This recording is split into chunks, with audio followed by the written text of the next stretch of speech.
Different Minds, Equal Dreams, an art exhibition by Tanisha Krishnan Rajesh. Join us in Coimbatore. Delhi காவல் நிலையம் முன்பு ராகுல் காந்தி தர்ணாவில் ஈடுபட்டதால் பரபரப்பான சூழல் ஏற்பட்டிருக்கிறது.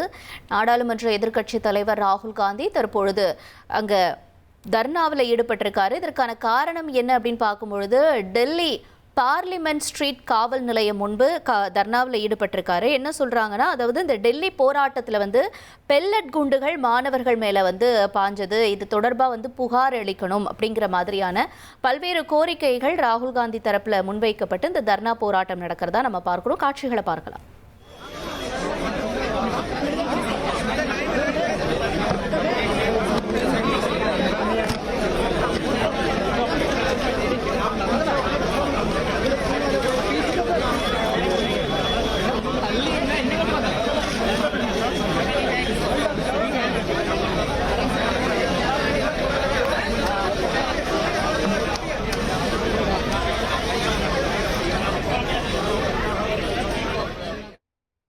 கூடுதல் தகவல்களோடு செய்தியாளர் ரமேஷ்குமார் இணைப்பில் இணைஞ்சிருக்காரு. பேசலாம்.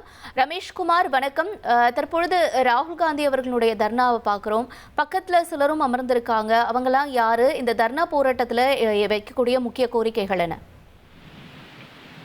டெல்லியில் இருக்கக்கூடிய பார்லிமெண்ட் ஸ்ட்ரீட் காவல் நிலையத்தின் முன்பு ராகுல் காந்தி தர்ணா போராட்டத்தில் ஈடுபட்டிருக்கிறார். அவரோடு கடந்த ஜூலை 20ஆம் தேதி நாடாளுமன்றத்தை நோக்கி பேரணியாக சென்ற மாணவர்களின் மீது காவல்துறை தடியடி நடத்தியது, பெல்லட் குண்டுகளையும் பயன்படுத்தியது. அந்த பெல்லட் குண்டு தாக்குதலில் பாதிக்கப்பட்ட சில மாணவர்களும் அமர்ந்து இந்த தர்ணா போராட்டத்தில் ஈடுபட்டு வருகிறார்கள். மாணவர்களின் மீது நடத்தப்பட்ட தடியடி மற்றும் பெல்லட் குண்டு தாக்குதலை ராகுல் காந்தி தொடர்ந்து கடுமையாக எதிர்ப்பு தெரிவித்து கண்டனம் பதிவு செய்து வருகிறார். இந்த சூழ்நிலையில் இன்று மதியம் அவர் இந்த பெல்லட் குண்டு தாக்குதலில் பாதிக்கப்பட்ட சாஹில் லோதா என்ற மாணவர் மற்றும் மேலும் சில மாணவர்களோடு டெல்லியில் இருக்கக்கூடிய மந்திர் மார்க் காவல் நிலையத்திற்கு சென்று இவர் மீது பெல்லட் குண்டு தாக்குதலில் ஈடுபட்டவர்களின் மீது நடவடிக்கை எடுக்க வேண்டும், அது குறித்து எஃப்ஐஆர் பதிவு செய்ய வேண்டும் என்ற ஒரு கோரிக்கையை முன்வைத்தார். ஆனால் அந்த கோரிக்கையை மந்திர் மார்க் காவல்துறையினர் ஏற்கவில்லை. இதனைத் தொடர்ந்து பார்லிமெண்ட் ஸ்ட்ரீட் பகுதியில் இருக்கக்கூடிய காவல் நிலையத்திற்கு வந்து அங்கு காவல்துறை இணை ஆணையரை சந்தித்து இந்த பெல்லட் குண்டு தாக்குதல் குறித்து வழக்கு பதிவு செய்ய வேண்டும் என்ற ஒரு கோரிக்கையை அவர் முன்வைத்தார்.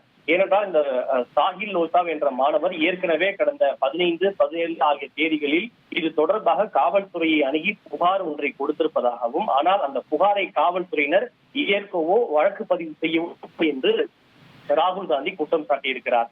காவல்துறை இணை ஆணையரை சந்தித்த பிறகும் அந்த பெல்லட் குண்டு தாக்குதல் குறித்து காவல்துறை வழக்கு பதிவு செய்ய மறுத்ததால் அவர் அந்த காவல் நிலையத்திற்கு வெளியிலேயே முன்பாக அமர்ந்து தற்போது தர்ணா போராட்டத்தில் ஈடுபட்டு வருகிறார். வழக்கு பதிவு செய்யப்படும் வரை நான் அந்த இடத்தை விட்டு நகரப்போவதில்லை என்று பிடிவாதமாக அங்கே இருக்கிறார். இந்த சூழ்நிலையில் சிறிது நேரம் ஆனதும் அவருக்கு ஆதரவு தெரிவித்து அவருடைய சகோதரியும் நாடாளுமன்ற உறுப்பினருமான பிரியங்கா காந்தி, ஜெயராம் ரமேஷ் உள்ளிட்ட மேலும் சில காங்கிரஸ் தலைவர்களும் நிர்வாகிகளும் தொடர்ந்து காவல் நிலையத்திற்கு முன்பாக குவிந்து வருவதால் அங்கு ஒரு பரபரப்பான பதற்றமான சூழல் காணப்படுகிறது.